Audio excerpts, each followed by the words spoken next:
अगर वो लंग के थ्रू रेस्पिरेशन करता है तो बोलते हैं पल्मोनरी रेस्पिरेशन, और अगर वो स्किन के थ्रू रेस्पिरेशन वो करता है तो हम बोलते हैं क्यूटेनियस रेस्पिरेशन। यानी कि 3 मोड होते हैं एडल्ट के पास रेस्पिरेशन करने के। कौन कौन से बेटा, पहला बताइए। बक्कोफेरेंजियल बक्कोफेरेंजियल रेस्पिरेशन, ठीक है। पल्मोनरी पल्मोनरी रेस्पिरेशन रेस्पिरेशन और क्यूटेनियस रेस्पिरेशन। अब क्वेश्चन, हाँ अब ये क्वेश्चन ये उठता है कि किस कंडीशन में कौन सा करता है, वो हमें याद करना है। जैसे बक्कोफेरेंजियल जो रेस्पिरेशन है यानी कि बक्कल कैविटी, वो करता है in submerged condition in rainy season. जब बेटा रेनी सीजन आता है और मेंढक की पूरी बॉडी पानी के अंदर होती है और मुंह बाहर के अंदर होता है, उस समय वो रेस्पिरेशन किसके थ्रू करता है, बक्कल कैविटी के थ्रू रेस्पिरेशन करता है। उसके अगर मेंढक को कंपेयर करो, अगर मेंढक लैंड के ऊपर होता है तो उस समय वो रेस्पिरेशन लंग के थ्रू करता है, यानी कि पल्मोनरी रेस्पिरेशन करता है। और जिस वक्त वो हाइबरनेशन कंडीशन में होता है मेंढक, जैसे आप लोगों ने सुना होगा जो एम्फीबियंस और रेप्टाइल्स होती हैं, जब ज्यादा सर्दी होती है तो ये क्या करते हैं, लैंड में क्या करते हैं, कहीं छिप जाते हैं, तो उसे बोलते हैं विंटर स्लीप, हाइबरनेशन। और जब ज्यादा गर्मी पड़ती है तब भी ये छिप जाते हैं तो उसे बोलते हैं समर स्लीप, यानी कि एस्टिवेशन। तो जिस वक्त ये हिबरनेशन करते हैं, हाइबरनेशन करते हैं या एस्टिवेशन करते हैं, उस समय इनके पास मोड ऑफ रेस्पिरेशन क्या होता है, रेस्पिरेशन किसके थ्रू करते हैं, ये स्किन के थ्रू करते हैं, जिसको हम बोलते हैं क्यूटेनियस रेस्पिरेशन। क्लियर है सबको? Yes sir. और अगर हम लार्वल स्टेज की बात करते हैं एम्फीबियंस की, तो एम्फीबियंस के लार्वा को हम बोलते हैं टेडपोल लार्वा, ठीक है। और लार्वल स्टेज जो होती है पूरी तरीके से एक्वेटिक होती है, यानी कि पूरी हम किस में मिलती है, वाटर में मिलती है, इसीलिए उसमें जो रेस्पिरेशन होता है ओनली बाई गिल्स, केवल गिल्स के थ्रू रेस्पिरेशन होता है, ठीक है। केवल रेस्पिरेशन उसमें गिल्स के थ्रू होगा और कोई मोड नहीं होगा, ठीक है। जब वो एडल्ट में कन्वर्ट होगा तब ये 3 मोड स्टार्ट हो जाएंगे। क्लियर है सब लोगों को? Yes sir. ठीक है। अच्छा, दूसरी बात बेटा, अब तुम इससे एक आइडिया और लगा सकते हो कि बेटा जब लार्वल स्टेज पूरी तरीके से एक्वेटिक है, तो एक्वेटिक है तो यानी कि क्या एक्सक्रीट करेगा, अमोनिया एक्सक्रीट करेगा। इसीलिए जो लार्वा होता है एम्फीबियंस का वो कैसा होता है, अमोनोटेलिक इन नेचर होता है। क्लियर है सबको? Yes sir. ठीक है। अच्छा, रेप्टाइल से लेकर मैमल्स तक जो रेस्पिरेशन होता है वो लंग्स के थ्रू होता है, यानी कि पल्मोनरी रेस्पिरेशन होता है, ठीक है। कैसा रेस्पिरेशन होता है, पल्मोनरी रेस्पिरेशन होता है, ठीक, पल्मोनरी रेस्पिरेशन होता है, ठीक है। अब बेटा देखो, अब जो बर्ड होती हैं, बर्ड की, अब हम एव्स की बात कर रहे हैं, केवल एव्स की बात कर रहे हैं। देखो एव्स के नीचे एरो लगा हुआ है, ठीक है। बाकी रेप्टाइल से लेकर मैमल्स तक तो लंग्स के थ्रू होगा ही होगा पल्मोनरी रेस्पिरेशन। तो अब मैं एव्स में कुछ स्पेशल फीचर बताने जा रहा हूँ। तो बेटा जो बर्ड होती हैं, बर्ड के अंदर अगर आपसे पूछें कि बर्ड में रेस्पिरेशन किसके थ्रू होता है, तो आप कहोगे लंग के थ्रू रेस्पिरेशन होता है। लेकिन अगर आपसे ये पूछा जाए कि बर्ड के अंदर सप्लीमेंट रेस्पिरेशन किसके थ्रू होता है, तब आप टिक लगाओगे एयर सैक पे। किस पे टिक लगाओगे? Air sac. Air sac. क्यों एयर सैक होते क्या है, मेरी बात सुनो। जो बर्ड होती है बेटा, बर्ड की जो बोन होती है वो लॉन्ग होती हैं, फ्लैट होती हैं। कैसी बोन होती हैं, लॉन्ग होती हैं, फ्लैट होती हैं, विद एयर सैक। उनके अंदर, हाँ उनके अंदर एयर सैक मिलते हैं, छोटे छोटी कैविटीज मिलती है बोन के अंदर, ठीक है।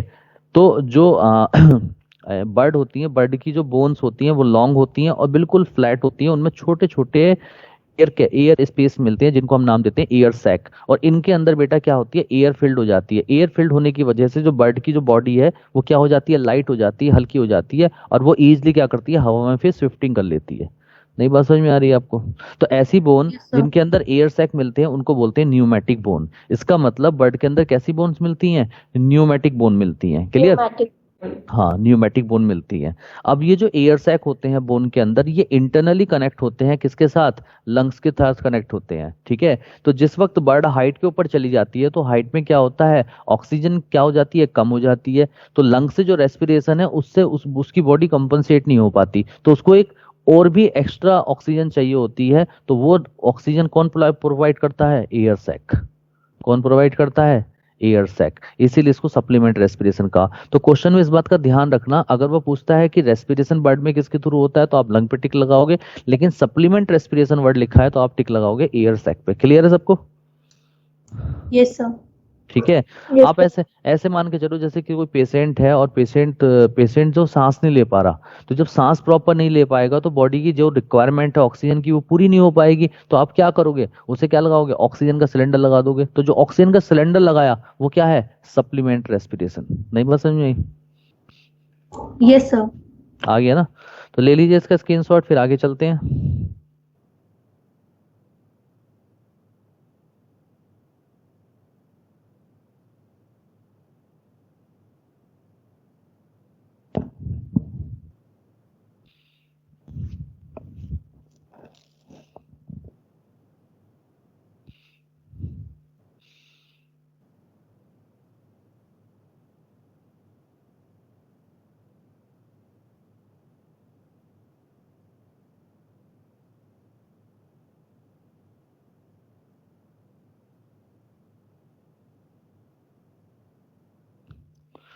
एक मिनट बेटा, ये वो हो गया हैंग।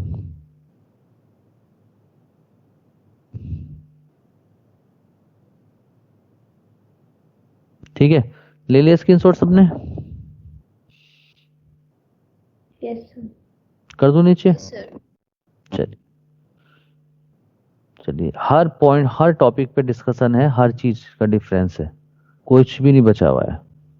आप अगला डिफरेंस आता है सर्कुलेटरी सिस्टम। अगला डिफरेंस किस पे आता है? Circulatory system. हाँ, सर्कुलेटरी सिस्टम। तो अगर हम सर्कुलेटरी सिस्टम की बात करते हैं तो एम्फीबियन से लेकर मैमेलिया तक सभी के अंदर क्लोज टाइप सर्कुलेटरी सिस्टम मिलता है। कैसा मिलता है सर्कुलेटरी सिस्टम? बोलो, एम्फीबियन से लेके मैमेलिया तक कैसा मिलता है? जल्दी बताओ। Circulatory system close type. अब देखो, क्लोज टाइप हमने जिक्र कर दिया, इसका मतलब blood flow in blood capillaries, यानी कि ब्लड का फ्लो किसके अंदर होगा? ब्लड कैपिलरीज के अंदर होगा। ठीक है, इसके बाद आता है नंबर ऑफ हार्ट चैम्बर। आप लोगों को नंबर ऑफ हार्ट चैम्बर मालूम ही है कि एम्फीबियंस के अंदर total number of heart chamber कितने होते हैं? 3 हार्ट चैम्बर होते हैं, जिसमें से 2 एट्रिया होते हैं और 1 वेंट्रिकल होता है। क्लियर है? बोलो। Yes sir. और रेप्टाइल्स जो होते हैं, रेप्टाइल्स के अंदर यूजुअली 3 चैम्बर हार्ट होता है, एक्सेप्ट क्रोकोडाइल। क्रोकोडाइल के अंदर 4 चैम्बर हार्ट होता है। और एव्स और मैमल्स के अंदर कितने चैम्बर हार्ट होता है? 4 चैम्बर हार्ट होता है, जिसमें 2 एट्रिया होते हैं और 2 वेंट्रिकल्स होते हैं। क्लियर है?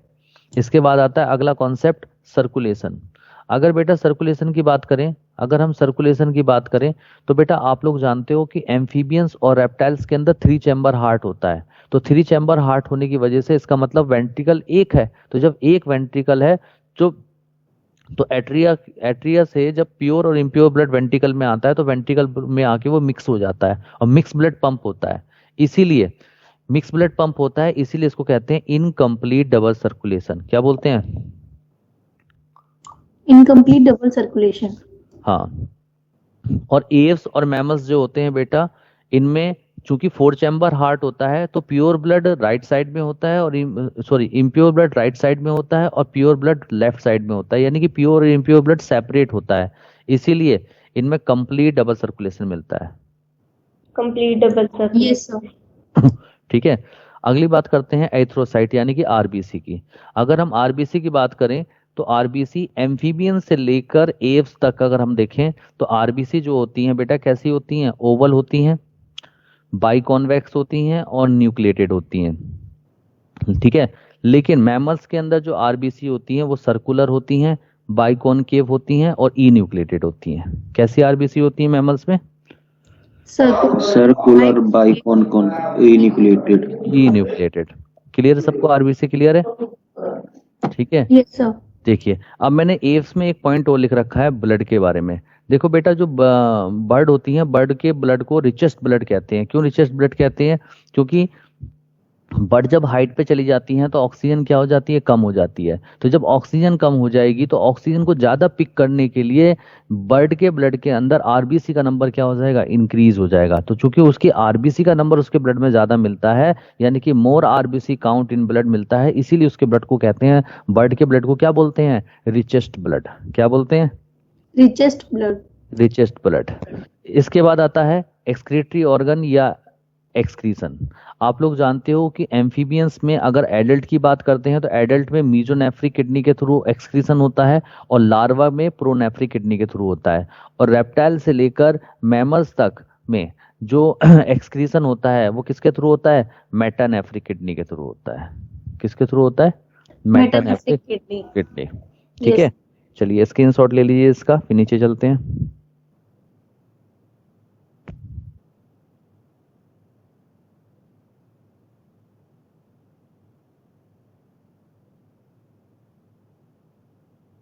चले? Yes sir.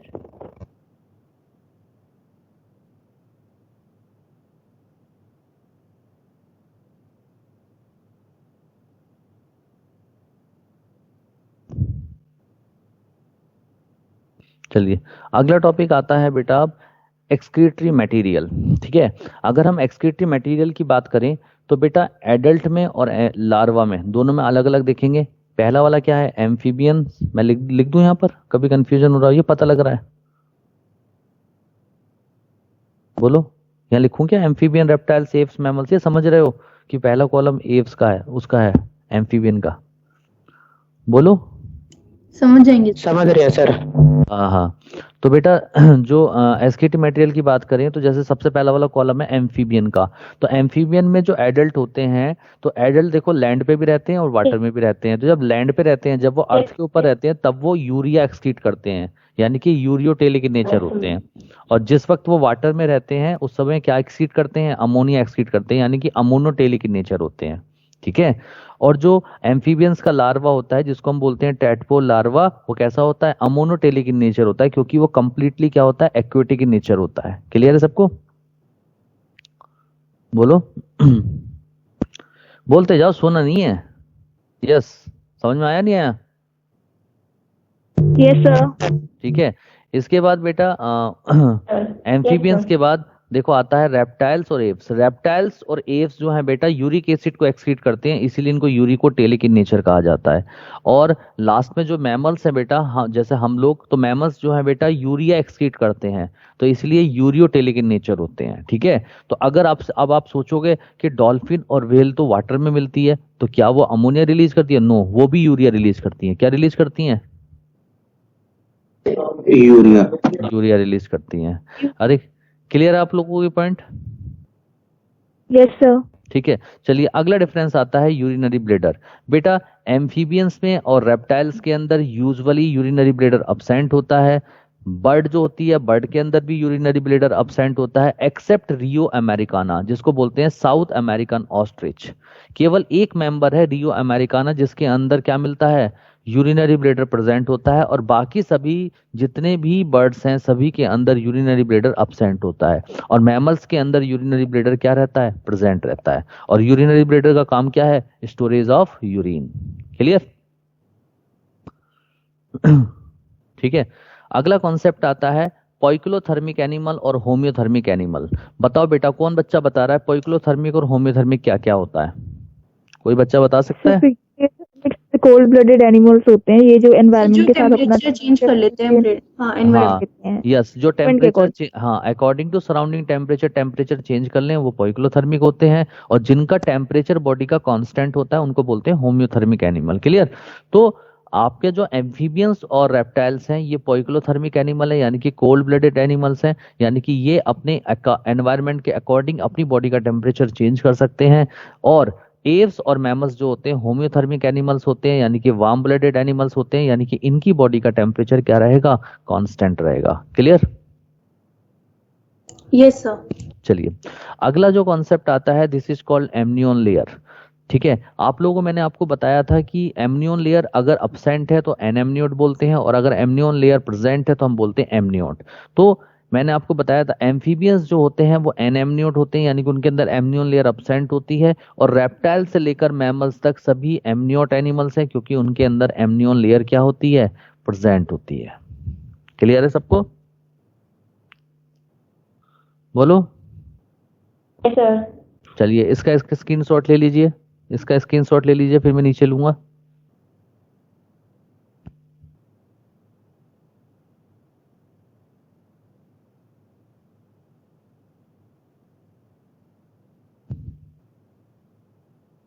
ले लिया आप लोगों ने स्क्रीनशॉट?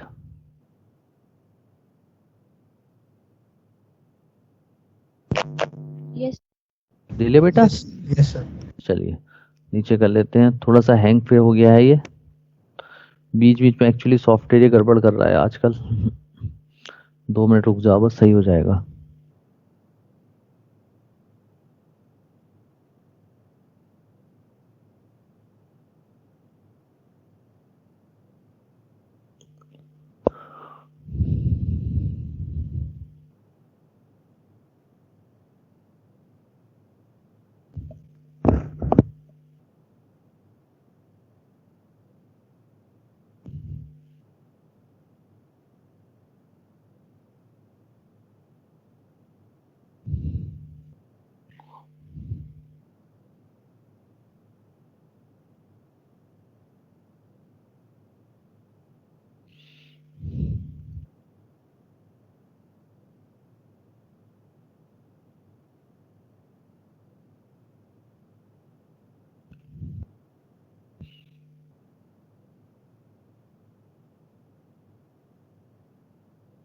हाँ जी बच्चों, नीचे कर दूं?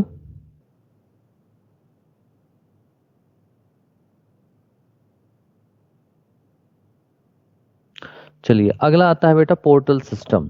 बेटा याद है आप लोगों को मैंने पोर्टल सिस्टम के बारे में बताया था? बोलो। Yes sir. ठीक है, मैंने आपको कहा था कि 3 तरीके का पोर्टल सिस्टम होता है। एक होता है रीनल पोर्टल सिस्टम जो कि किडनी में मिलता है, एक होता है हिपैटिक पोर्टल सिस्टम जो लीवर के बीच में और इंटेस्टाइन के बीच में होता है, और एक होता है हाइपोफाइजियल पोर्टल सिस्टम जो anterior lobe of pituitary gland में होता है। बताया था नहीं बताया था आप लोगों को? और मैंने आपको ये भी बताया था कि पाइसिस से लेकर मैमल्स तक रीनल पोर्टल सिस्टम जो होता है लेस डेवलप होता है। इसका मतलब वेल डेवलप किस में मिलेगा? पाइसीज में। उससे कम डेवलप किस में मिलेगा? एम्फीबियंस में। उससे कम डेवलप किस में मिलेगा? रेप्टाइल्स में। और एव्स के अंदर जो रीनल पोर्टल सिस्टम होता है वो वेरी लेस डेवलप होता है या अब्सेंट होता है, और मैमल्स के अंदर कंप्लीटली अब्सेंट होता है। याद आया? Yes sir. ठीक है, हिपैटिक पोर्टल सिस्टम और हाइपोफाइजियल पोर्टल सिस्टम पाइसिस से लेकर मैमल्स तक लगातार डेवलप होता है। इसीलिए मैमल्स के अंदर हिपैटिक पोर्टल सिस्टम और hypophyseal portal system very well develop होता है, और पाइसिस या एम्फीबियंस के अंदर hepatic portal system hypophyseal portal system less develop होता है। क्लियर है? Yes sir. चलिए अगली बात करते हैं स्केलेटन सिस्टम की। अगर हम स्केलेटन सिस्टम की बात करते हैं तो एम्फीबिया से लेकर रेप्टाइल्स तक जो जितने भी एनिमल्स हैं सभी के अंदर बोनी एंडोस्केलेटन प्रेजेंट होता है। कैसा एंडोस्केलेटन प्रेजेंट होता है? Bony endoskeleton. ठीक है, चलो उसका स्क्रीनशॉट ले लो, फिर मैं नीचे कर लेता हूं।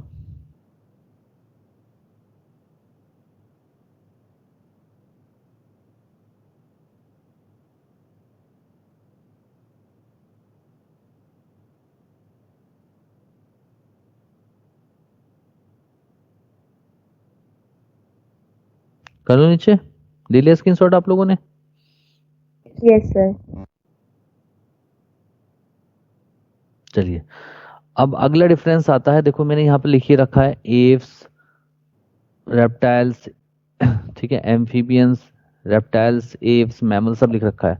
तो सबसे पहला डिफरेंस आता है स्कल का।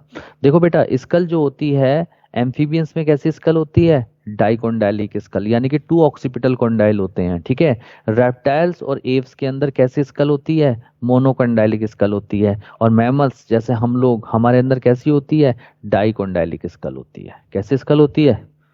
Dicondylic school. और मैंने बेटा अभी आप लोगों को एक बात और बताई थी कि अगर एव्स में देखो एव्स में लिखा हुआ है कि एव्स के अंदर जो बोन होती हैं वो लॉन्ग होती हैं और फ्लैट होती हैं, और उनको कहा जाता है न्यूमेटिक बोन। न्यूमेटिक बोन क्यों बोलते हैं? क्योंकि उनके अंदर एयर्स प्रेजेंट होते हैं। ठीक है, और बेटा एक खास बात और है, जो बर्ड होती है, बर्ड की जो बोन होती है, बोन के अंदर बोन मैरो क्या होता है? अब्सेंट होता है। बोन मैरो क्या होता है? अब्सेंट, यानी कि बर्ड के बोन के अंदर बोन मैरो नहीं बनता। ठीक है, बात समझ में आ रही है नहीं आ रही है? Yes sir. यस ठीक है, चलिए अगला डिफरेंस है बेटा स्केल्स का। तो बेटा क्या होते हैं, जो एम्फीबियंस होते हैं जनरली उनके अंदर स्केल अब्सेंट होते हैं एक्सेप्ट इक्थियोफिस। केवल एक एग्जांपल है इक्थियोफिस जिसकी बॉडी के ऊपर स्केल्स मिलते हैं, बाकी सभी एम्फीबियंस की बॉडी के ऊपर जो स्केल्स होते हैं वो क्या होते हैं? एब्सेंट होते हैं। ठीक है, चलिए अब बात करते हैं रेप्टाइल्स। रेप्टाइल्स की जो स्किन होती है बेटा, उसकी स्किन के ऊपर एपिडर्मल कॉर्निफाइड स्केल्स मिलते हैं जिनको हम नाम देते हैं स्क्विड्स। क्या नाम देते हैं? स्क्विड्स। और वो क्या प्रोवाइड करते हैं? प्रोटेक्शन प्रोवाइड करते हैं रेप्टाइल्स को। ठीक है, क्योंकि बेटा रेप्टाइल्स तो फेमस है स्केल्स के लिए। रेप्टाइल्स की जो बॉडी होती है उसके ऊपर एपिडर्मल कॉर्निफाइड स्केल्स प्रेजेंट होते हैं जो उसको क्या प्रोवाइड करता है? प्रोटेक्शन प्रोवाइड करता है। इसीलिए रेप्टाइल्स मोस्ट सक्सेसफुल ग्रुप होते हैं इन हायर एनिमल्स। तो हायर एनिमल्स में मोस्ट सक्सेसफुल ग्रुप रेप्टाइल्स होते हैं, और लोअर एनिमल्स में मोस्ट सक्सेसफुल ग्रुप आर्थ्रोपोड्स होते हैं, क्योंकि उनमें काइटिनियस एक्सोस्केलेटन होता है फॉर प्रोटेक्शन। क्लियर है सबको? Yes sir. ठीक है, चलिए अब बात करते हैं बर्ड एव्स की। चलिए एव्स में मैं बात करने से पहले आपसे एक बात कहूंगा, ये बताइए कि बर्ड के पैर कितने होते हैं? बताओ।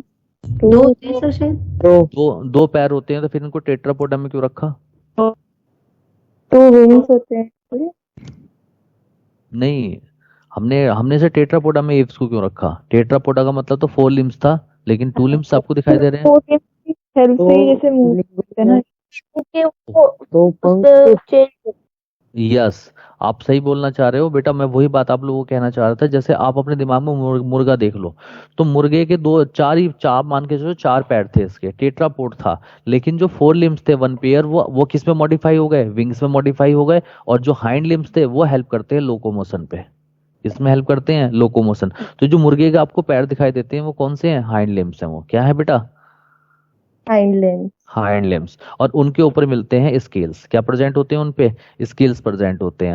और ठीक है, हाइंड लिम्स पे स्केल्स प्रेजेंट होते हैं। और जो मैमल्स होते हैं बेटा, मैमल्स में स्केल्स क्या होते हैं? अब्सेंट। ठीक है, ले लीजिए स्क्रीनशॉट, फिर नीचे चलते हैं। डिफरेंस हो रहा है ना एकदम? बिल्कुल माइंड में मजा आ रहा है ना? सब एक एक लाइन दिख रही है ना सब कुछ? Yes sir. चलिए, ले लो नीचे, ले लिया सब लोगों ने? यस सर, ले लिया।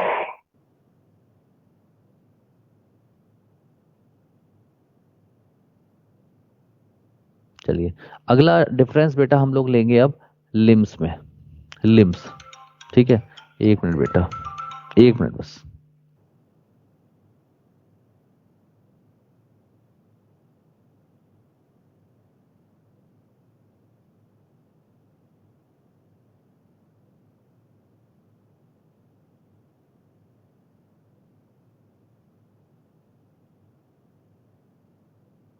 ठीक है बेटा, तो अगला डिफरेंस हम लोग किस में ले रहे हैं? जल्दी बताएं। लिम्स में। किसमें डिफरेंस है? लिम्स। लिम्स का मतलब हाथ पैर होता है, ठीक है ना? 4 लिम्स और हाइंड लिम्स। तो बेटा एम्फीबियन से लेके मैमल्स तक सभी के अंदर 4 लिम्स प्रेजेंट होते हैं, ठीक है? सभी के अंदर कितने लिम्स प्रेजेंट है? 4 लिम्स, क्योंकि सभी टेट्रापोडा है, ठीक है।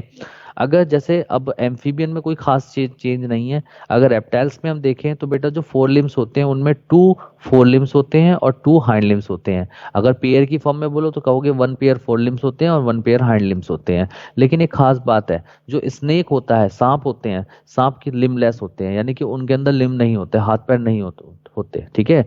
यानी कि लिमलेस होता है वो स्नेक। तो फिर वो लोकोमोशन क्या था करता है? So locomotion occur by lateral muscle fibre. किसके थ्रू लोकोमोशन करता है? Lateral muscle fibre. Yes, lateral muscle fibre के थ्रू लोकोमोशन करता है। आप लोगों ने सांप को चलते हुए देखा होगा, वो ऐसे ऐसे करके चलता है, क्योंकि लेटरल मसल फाइबर काम करते हैं चलने में। नई बात समझ में आई? अभी तो।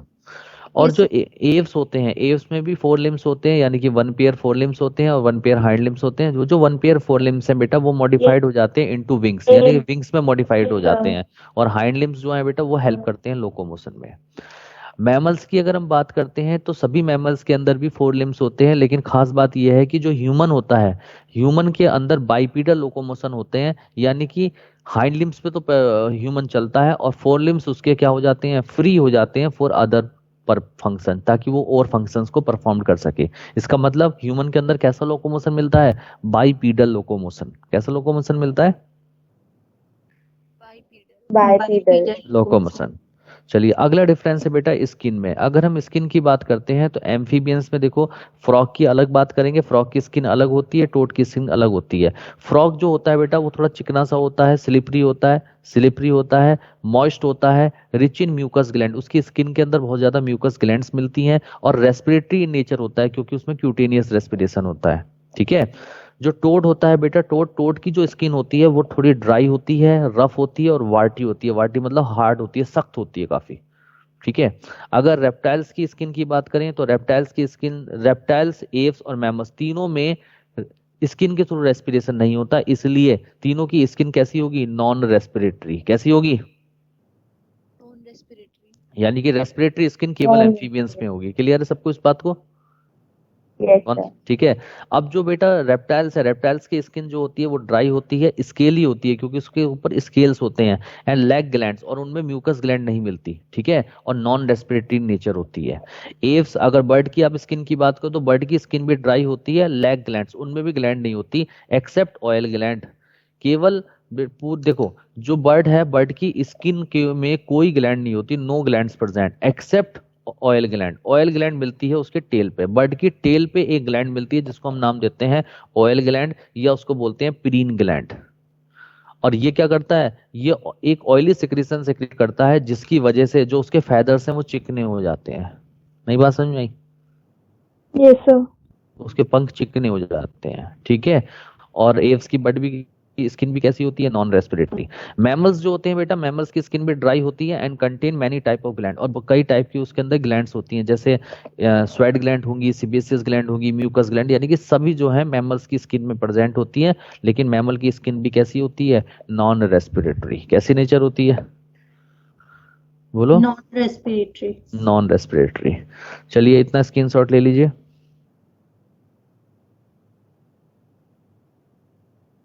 बताइए 27 मैंने पॉइंट अभी आप लोगों को बताया, 27 का डिफरेंस क्लियर हुआ आप लोगों को? Yes sir. मैं 5 मिनट का टाइम दे रहा हूँ, इसको रिवाइज करो 27 को, फिर इसके आगे करेंगे वरना सब भूल जाओगे। अभी 5 मिनट के अंदर रिवाइज करो, किसी को कुछ पूछना है पूछ सकते।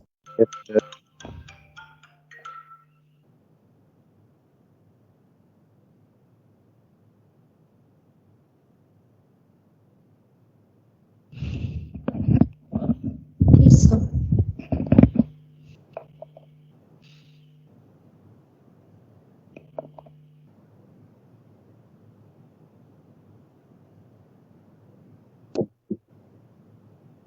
एक मिनट, ये नीचे जा नहीं रहा है, रुको एक मिनट।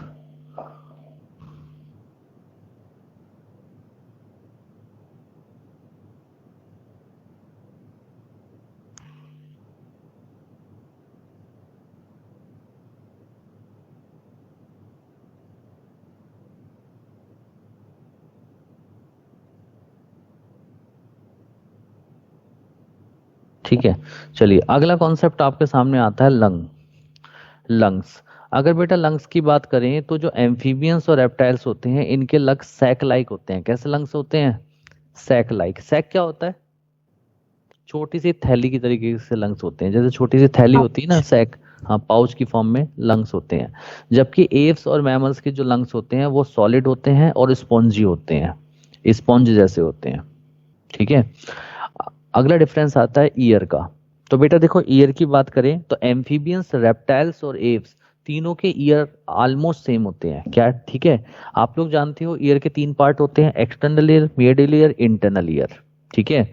तो बेटा एम्फीबियंस जो है बेटा, एम्फीबियन के अंदर एक्सटर्नल ईयर अब्सेंट होते हैं, रेप्टाइल्स में एक्सटर्नल ईयर में भी प्रेजेंट हो सकते हैं, एव्स के अंदर एक्सटर्नल ईयर प्रेजेंट होते हैं। क्लियर है? नई बात समझ में आई? मैं फिर से रिपीट कर रहा हूँ, एव्स एम्फीबिया के अंदर एक्सटर्नल ईयर अब्सेंट होते हैं, रेप्टाइल्स के अंदर एक्सटर्नल ईयर में भी प्रेजेंट, मतलब हो भी सकते हैं और नहीं भी, और एव्स के अंदर एक्सटर्नल ईयर प्रेजेंट होते हैं। क्लियर? बोलो, डिफरेंस क्लियर हुआ एक्सटर्नल ईयर में? अब बात करते हैं मिडिल ईयर की। अगर मिडिल ईयर की आप बात करो तो देखो मिडिल ईयर कैसा दिखाई देता है, इधर देखिए।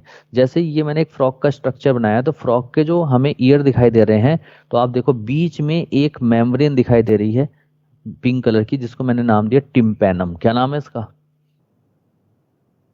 टिम्पैनम। और टिम्पैनम के चारों तरफ एक सिंगल ऑसिकल होता है। सिंगल ऑसिकल मतलब बोन की तरीके से एक छोटी सी बोन होती है जो चार तरफ से इसको सराउंड करती है, उस बोन को हम नाम देते हैं कोल्यूमेला ऑरिस। क्या नाम देते हैं?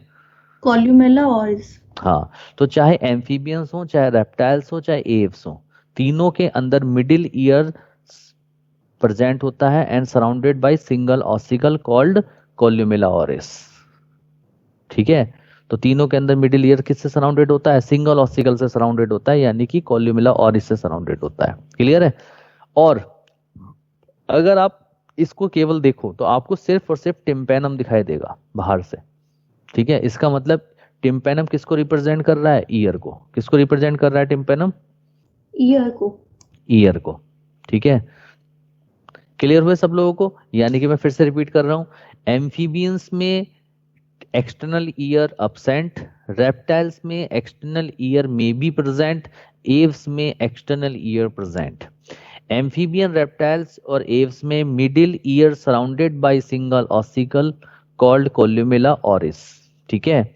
और अगर हम टिम्पेनम की बात करें तो तीनों के अंदर एम्फीबियन, रेप्टाइल्स और एव्स में टिम्पेनम रिप्रेजेंट ईयर। किसको रिप्रेजेंट कर रहा है? ईयर को रिप्रेजेंट कर रहा है। ईयर। अगर आपसे क्वेश्चन पूछा जाए कि in reptiles year represented by, तो आप किस पे टिक लगाएंगे? टिम्पेनम। किस पे टिक लगाएंगे? टिम्पेनम। टिम्पेनम। और बेटा जो मैमल्स होते हैं, मैमल्स के ईयर के बारे में तो आप जानते ही हो। एक्सटर्नल ईयर प्रेजेंट होते हैं विद ईयर पिन्ना, उनके अंदर ईयर पिन्ना प्रेजेंट होते हैं। मिडिल ईयर में 3 ऑसिकल्स प्रेजेंट होते हैं, मैलस, इंकस, स्टेप, और इंटरनल ईयर भी प्रेजेंट होता है। क्लियर सब लोगों को? Yes sir. चलिए अगला डिफरेंस है बेटा cloaca. What is cloaca? Cloaca एक ऐसी ओपनिंग है जिसके अंदर 3 डक्ट आके ओपन होती हैं। पहली डक्ट है डाइजेस्टिव ट्रैक, डाइजेस्टिव ट्रैक आके इसमें ओपन होगा। यूरिनरी डक्ट जो होती है जिससे यूरिन आएगा वो आके इसमें ओपन होगी, और एक जेनाइटल डक्ट आके इसमें ओपन होगी। तो 3 डक्ट ओपन एक ही ओपनिंग के अंदर हो जाती है, जिसको हम नाम देते हैं क्लोएका। और हम सब लोगों में ये चीज सेपरेट होती है। अरे क्लियर है? ठीक है। तो यस। तो एम्फीबियन से लेकर एव्स तक क्लोएका क्या होता है? प्रेजेंट होता है। यानी कि तीनों ओपनिंग एक ही ओपनिंग में जाके ओपन हो जाती है, यानी कि तीनों डक्ट एक ओपनिंग में जाके ओपन हो जाती है। तो एम्फीबियन, रेप्टाइल्स और एव्स के अंदर क्लोएका प्रेजेंट होता है। मैमल्स के अंदर यूजुअली क्लोएका अब्सेंट होता है, एक्सेप्ट प्रोटोथीरियन, यानी कि एग लेइंग मैमल्स के अंदर क्लोएका प्रेजेंट होता है। बाकी सभी मैमल्स के अंदर क्लोएका क्या होता है? अब्सेंट। सबको यस सर। ठीक है, स्क्रीनशॉट ले लीजिए फिर। और हाँ जी बेटा। सर आपने 3 ओपनिंग बताई है ना, 2 ओपनिंग तो दिख रही है, तीसरी कौन सी है? बेटा देखो ये मिक्स करके लिखवा रखी है ना, यूरिनोजेनाइटल डक्ट। अगर इसको आप सेपरेट कर दोगे तो 2 डक्ट होगी ना, यूरिनरी डक्ट और जेनाइटल डक्ट। ओके। ठीक है ना? चलिए नीचे करें। ले लिया सब लोगों ने स्क्रीनशॉट?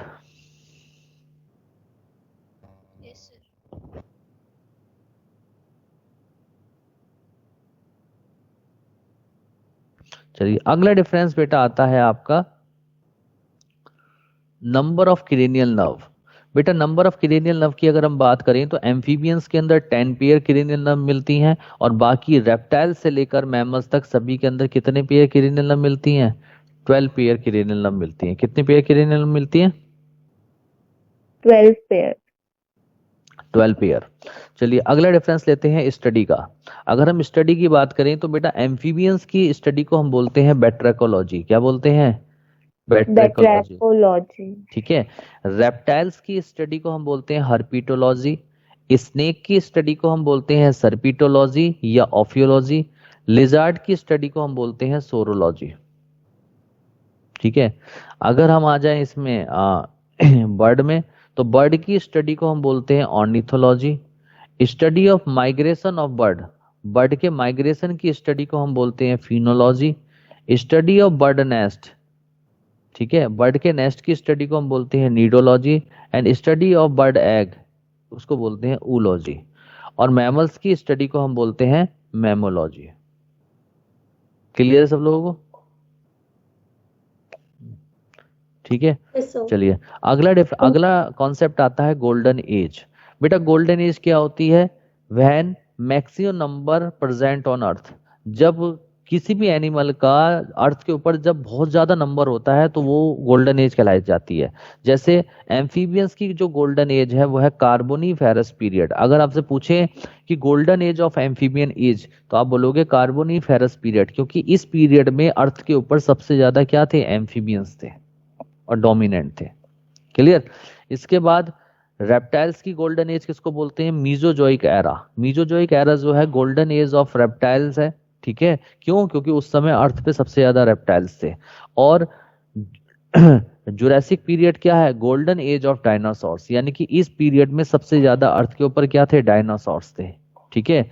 बर्ड का कोई गोल्डन एज नहीं है। और इसके बाद मैमल्स की गोल्डन एज है सीनोजोइक एरा, यानी कि सीनोजोइक एरा में सबसे ज्यादा अर्थ पे क्या है? मैमल्स हैं। इसीलिए आज की तारीख में कौन सा एरा चल रहा है? Cenozoic era. कौन सा एरा चल रहा है अभी? Cenozoic era. सीनोजोइक है। तो इसीलिए मैमल्स डोमिनेंट है आज की तारीख में। क्लियर है? इसके इंसर्ट ले लीजिए, फिर नीचे चलते हैं।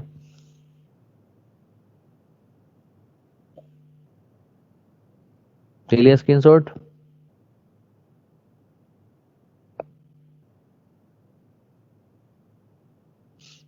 ले लिया बेटा screenshot? Yes sir. Yes sir. चलिए अगला डिफरेंस जो है, एक मिनट थोड़ा नीचे कर लेते हैं।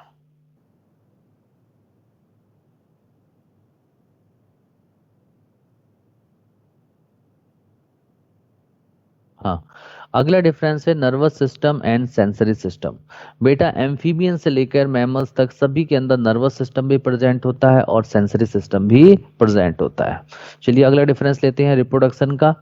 सबसे पहले करते हैं बॉडी की बात। तो बेटा एम्फीबियन से लेकर रेप्टाइल्स तक सभी एनिमल्स की बॉडी कैसी होती है? यूनिसेक्सुअल बॉडी, यानी कि मेल बॉडी अलग होती है और फीमेल बॉडी अलग होती है। तो जब बेटा यहाँ पे यूनिसेक्सुअल बॉडी है तो कंडीशन कौन सी हो जाएगी सभी के अंदर? जल्दी बताओ। Dioecious condition. कैसी कंडीशन हो जाएगी? डायोसियस। डायोशियस। ठीक है। अच्छा, अगर हम फर्टिलाइजेशन की बात करते हैं बेटा, तो एम्फीबियंस के अंदर मेनली एक्सटर्नल फर्टिलाइजेशन होता है, यानी कि एम्फीबियंस में मेनली क्या होता है? एक्सटर्नल फर्टिलाइजेशन होता है, और वो कहाँ होता है? वाटर के अंदर होता है। लेकिन यहाँ पे एक एक्सेप्शन है सिलामेंडर का। सिलामेंडर के अंदर फर्टिलाइजेशन होता है इंटरनल फर्टिलाइजेशन। कैसा फर्टिलाइजेशन होता है सिलामेंडर में? इंटरनल। और रेप्टाइल्स से लेकर मैमल्स तक फर्टिलाइजेशन कैसा होता है? इंटरनल फर्टिलाइजेशन होता है। कैसा फर्टिलाइजेशन होता है? External fertilisation. हाँ, इंटरनल फर्टिलाइजेशन होता है। क्लियर सबको? चलिए इसके बाद आता है डेवलपमेंट। देखिए बेटा डेवलपमेंट की अगर आप बात करो तो एम्फीबियंस के अंदर मेनली इनडायरेक्ट डेवलपमेंट होता है, यानी कि इनडायरेक्ट डेवलपमेंट है अगर मेनली, तो बताओ लार्वल स्टेज प्रेजेंट होगी एब्सेंट होगी? प्रेजेंट होगी। तो एम्फीबियंस के अंदर जो लार्वा मिलता है उसका नाम है टेडपोल लार्वा। क्या बोलते हैं उसे? Tadpole larva. नीचे लिखा हुआ है, ठीक है। और रेप्टाइल से लेके मैमल्स तक सभी के अंदर डायरेक्ट डेवलपमेंट है, इसका मतलब नो लार्वल स्टेज प्रेजेंट, कोई लार्वल स्टेज प्रेजेंट नहीं है। ठीक है, ले लीजिए स्क्रीनशॉट, फिर नीचे ले लेते हैं।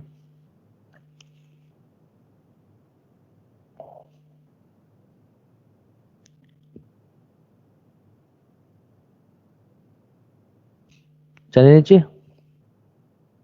Yes sir. देखो यहाँ पे लिखा हुआ है लार्वा, टेडपोल लार्वा।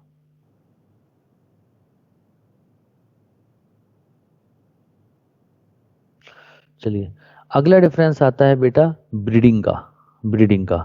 तो बेटा जो हाँ बेटा बोलो। थोड़ा सा ऊपर ही कर लो, नेक्स्ट स्क्रीनशॉट में आ जाएगा ना फिर। हाँ जी सर, बस। अगला आता है बेटा ब्रीडिंग में आता है ओवीपैरस। सॉरी, एम्फीबियंस जो होते हैं बेटा वो ओवीपैरस होते हैं, यानी कि जितने भी एम्फीबियंस हैं सभी ओवीपैरस हैं। तो ओवीपैरस से तो बेटा बच्चों को जन्म देंगे, राइट? नहीं, एग ले करेंगे। Yes, no sir, egg laying करेंगे। यस, एम्फीबियंस जो होते हैं ओवीपैरस होते हैं और एग लेइंग करते हैं, एक्सेप्ट सिलामेंडर। केवल एक मेंबर ऐसा है, देखो बेटा एक्सेप्शन हमेशा याद रखना क्योंकि क्वेश्चन एक्सेप्शन पे बनता है। एक्सेप्ट सिलामेंडर एक ऐसा मेंबर है जो विविपैरस होता है, यानी कि बर्थ यंग वंस, बच्चों को जन्म देता है, बाकी सारे ओवीपैरस है। क्लियर है? इसके बाद आते हैं रेप्टाइल्स में। रेप्टाइल्स की बात करें तो मोस्ट ऑफ द रेप्टाइल्स क्या है? ओवीपैरस है। ठीक है। और अगर लिजार्ड की बात करें तो मोस्ट ऑफ द लिजार्ड ओवीपैरस है एक्सेप्ट कैमिलियन एंड पायरेनोसोमा। दो ऐसे लिजार्ड हैं, एक का नाम है कैमिलियन और एक का नाम है पायरेनोसोमा, जो विविपैरस हैं, और बाकी सभी लिजार्ड ओवीपैरस हैं, यानी कि अंडे देती हैं। क्लियर है? Yes sir. ठीक है।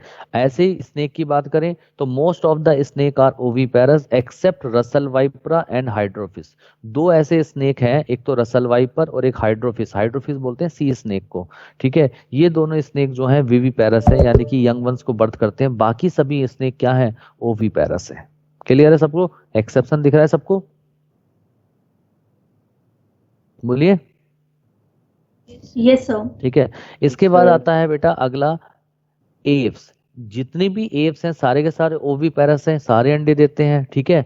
और मैमल्स की अगर हम बात करें तो all mammals are viviparous except prototherian. केवल प्रोटोथीरियन को छोड़कर बाकी सभी मैमल्स विविपैरस होते हैं, क्योंकि प्रोटोथीरियन को कहते हैं ओवीपैरस मैमल्स। क्लियर है सबको? Yes sir. चलिए इसका स्क्रीनशॉट ले लीजिए, फिर आगे चलते हैं।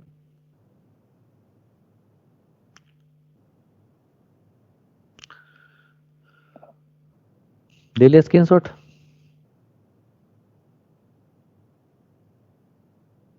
चले? Yes, sir. Yes sir.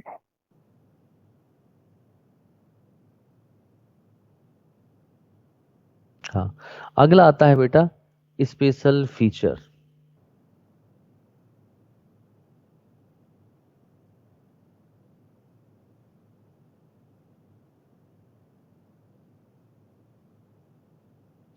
अगला आता है स्पेशल फीचर। कुछ मतलब क्लासेस के स्पेशल फीचर हो, जैसे अगर हम एम्फीबियन की बात करें तो आप जानते हो एम्फीबियन के अंदर डुअल हैबिटाट सबसे पहले स्टार्ट हुई थी, है ना? क्योंकि फिश जो थी कंप्लीटली एक्वेटिक थी, तो सबसे पहले एम्फीबियंस थे जो सबसे पहले लैंड पे आए थे, यानी कि डुअल हैबिटाट होती है, ठीक है?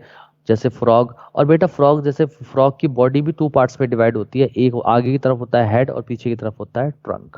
क्लियर? Yes sir. अच्छा, अगर हम रेप्टाइल्स की बात करें तो रेप्टाइल्स जो है, रेप्टाइल्स में कैसे एनिमल्स आते हैं? क्रीपिंग और क्राउलिंग एनिमल्स, क्योंकि ये रिंग के चलते हैं, है ना?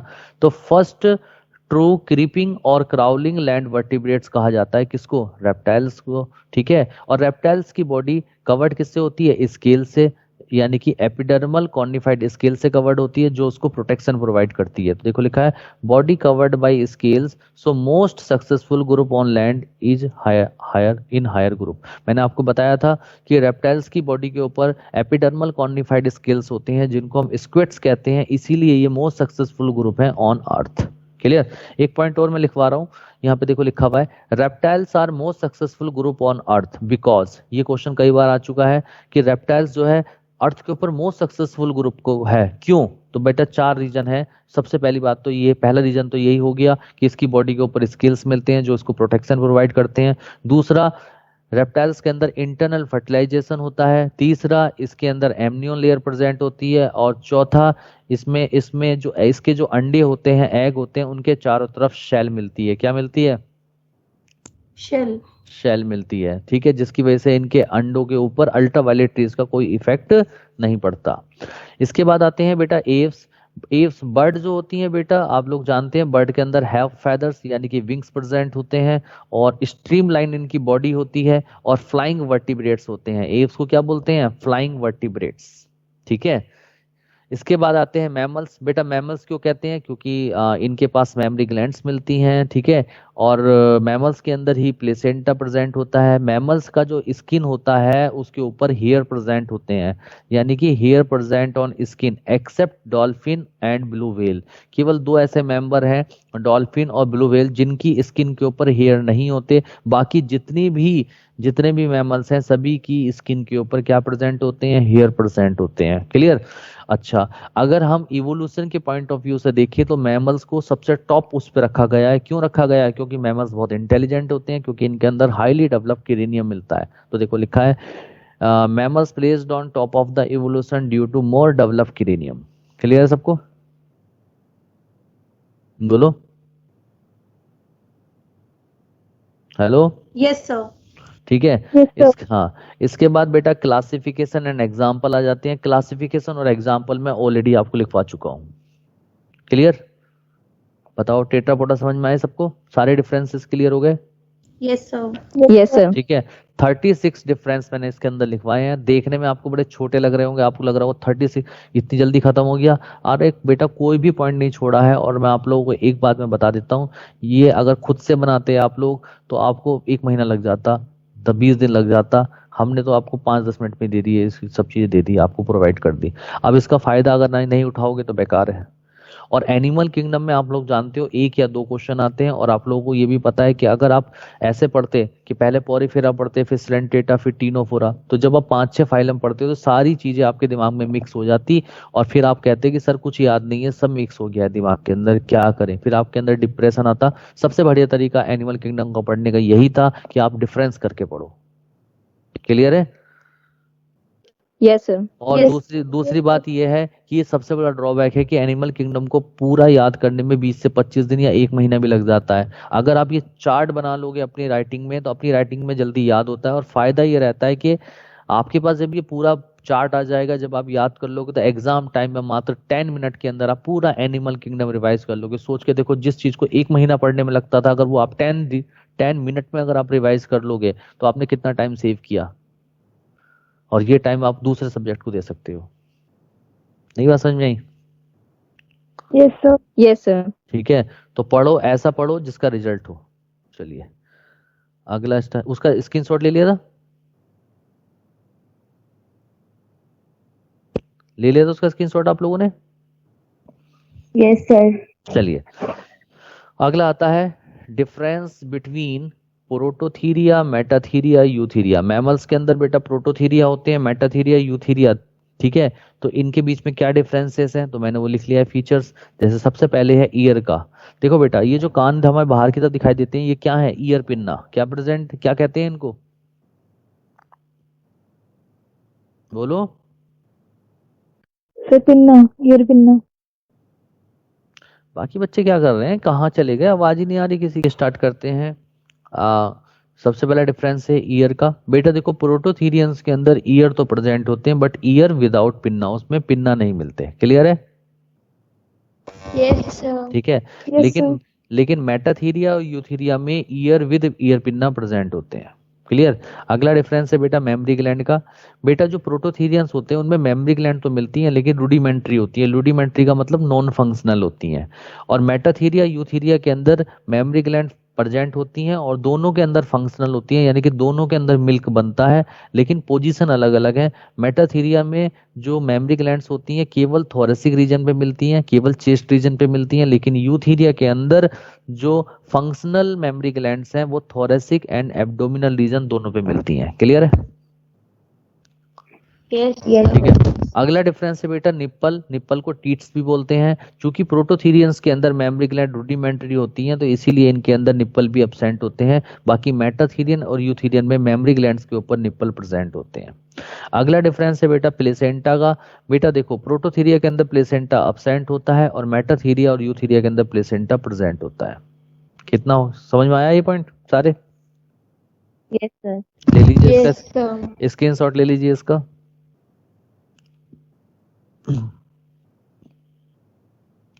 चलिए नीचे। Yes sir. चलिए यस सर। अगला डिफरेंस आता है बेटा कॉर्पस कैलोसम का। याद करो कॉर्पस कैलोसम मैंने आपको बताया था, जो सेरिब्रल हेमिस्फीयर को आपस में कनेक्ट करता था, जिसको हम ट्रैक्ट कहते थे। याद आया? Yes sir. Corpus callosum placenta के अंदर एब्सेंट होता है, सॉरी प्रोटोथीरियन के अंदर एब्सेंट होता है, मेटाथीरिया के अंदर एब्सेंट होता है, केवल यूथीरिया के अंदर प्रेजेंट होता है कॉर्पस कैलोसम। इसीलिए यूथीरिया मैमल्स जो होते हैं ज्यादा इंटेलिजेंट होते हैं, ज्यादा होशियार होते हैं। अगर हम बात करते हैं स्क्रोटम, स्क्रोटम क्या होता है? जिसके अंदर टेस्टीज रखी रहती हैं। ठीक है, तो प्रोटोथीरियन के अंदर स्क्रोटम एब्सेंट होता है। मेटाथीरियन में स्क्रोटम प्रेजेंट होता है in front of penis, penis के सामने होता है। जबकि यूथीरिया के अंदर जो स्क्रोटम प्रेजेंट होता है बिहाइंड द पेनिस, पेनिस के पीछे की तरफ होता है। क्लियर है सब लोगों को? तो इस तरीके से बेटा आपका जो एनिमल किंगडम है उसका दी एंड हो चुका है। बताइए आपको पूरा एनिमल किंगडम अच्छे से कॉन्सेप्चुअल तरीके से समझ में आया नहीं आया? Yes sir. मैंने आपको हर चीज एनिमल किंगडम में सब चीजें बताई हैं। सबसे पहले मैंने क्लासिफिकेशन, बेटा ये कटर पटर बंद कर दो। सबसे पहले मैंने आपको क्लासिफिकेशन और एग्जांपल पे अटैक कराया था, उसके बाद पूरे नॉन कोऑर्डिनेट्स के डिफरेंस कराए, इसके बाद कोऑर्डिनेट्स के डिफरेंस कराए पूरे के पूरे। ठीक है ना? हर चीज एकदम तरीके से सब चीज लिख पाई है। आप अच्छे से पढ़ो एनिमल किंगडम और क्वेश्चंस करो। क्लियर? ठीक है? Yes sir. चलिए अब हमारा अगला टॉपिक जो स्टार्ट होता है उस टॉपिक का नाम है कॉकरोच। अगला टॉपिक हमारा जो स्टार्ट होता है उस टॉपिक का क्या नाम है? कॉकरोच। कॉकरोच। कॉकरोच। अब ये बताइए कॉकरोच इसी टर्न से पढ़ेंगे या अगले टर्न से पढ़ेंगे? सर नेक्स्ट से करें। हैं? अगले नेक्स्ट सर। नेक्स्ट टर्न से। तो एक काम करते हैं, आज इतना ही रहने देते हैं। ठीक है, क्योंकि क्या फायदा इतना ज्यादा करने से। ठीक है, आज यहाँ तक ही रहने देते हैं। ठीक है, हाँ आप आज मैं आपको मौका दे रहा हूँ एनिमल किंगडम करने का। अगले टर्न से हम स्टार्ट करेंगे कॉकरोच, और कॉकरोच के बाद आप, अच्छा एक चीज और बेटा, आपको ना तो अर्थवॉर्म पढ़ना है और ना ही फ्रॉग पढ़ना है, वो आपके नीट में नहीं है। ठीक है ना? 11th में पढ़ना होता है लेकिन नीट में नहीं है। तो कॉकरोच के बाद हमारा 12th स्टार्ट हो जाएगा। क्लियर? Okay sir. ठीक है, और एक चीज और देखो, human physiology most scoring subject है, बहुत ज्यादा आता है जूलॉजी में, सबसे ज्यादा है ना स्कोरिंग है। इसके बाद जो सेकंड नंबर पे जो हम जो 12th स्टार्ट करेंगे, 12th में बहुत क्वेश्चंस नीट के आते हैं, इसलिए मैं जो वहां पर ह्यूमन रिप्रोडक्शन स्टार्ट करूंगा, बहुत ही तरीके से पढ़ेंगे हम ह्यूमन रिप्रोडक्शन, उसके बाद रिप्रोडक्टिव हेल्थ, फिर इवोल्यूशन। हर चैप्टर अपने आप में मजेदार होगा, लेकिन मजा तब आएगा जब पूरी एनर्जी के साथ आओगे, है ना। तो कोशिश ये करो। आपकी नेक्स्ट क्लास कब है हमारी, अब आपकी ट्यूसडे को है सर। आपकी क्लास है ट्यूसडे में, और आज है सैटरडे, इसका मतलब आपके पास 2-3 दिन बीच में है। तो आप चाहो ना तो एनिमल किंगडम पूरा समेट के आ सकते हो, ताकि आप फ्री माइंड आओ, ताकि आपको ये लगे कि अब हमें कॉकरोच पढ़ना है, पिछली चीजें आपके दिमाग से चली जाए, ठीक है। इसीलिए मैं आपसे कह रहा हूँ कि 2-3 दिन आपके पास है, आराम से पार्ट्स की फॉर्म में जो है एनिमल किंगडम को पूरी तरीके से खत्म कर दो, जिससे आपके माइंड बिल्कुल रिलैक्स हो जाए, ठीक है। Yes sir. चलो फिर थैंक यू सो मच आने के लिए आज आप लोगों के लिए, इतना आपने नींद में आए आप, ठीक है। Thanks to you sir. चलिए अगली क्लास में मिलते हैं बेटा, ठीक है। चलिए ओके बेटा bye, take. Smash the like button and also subscribe Mystery Notebook.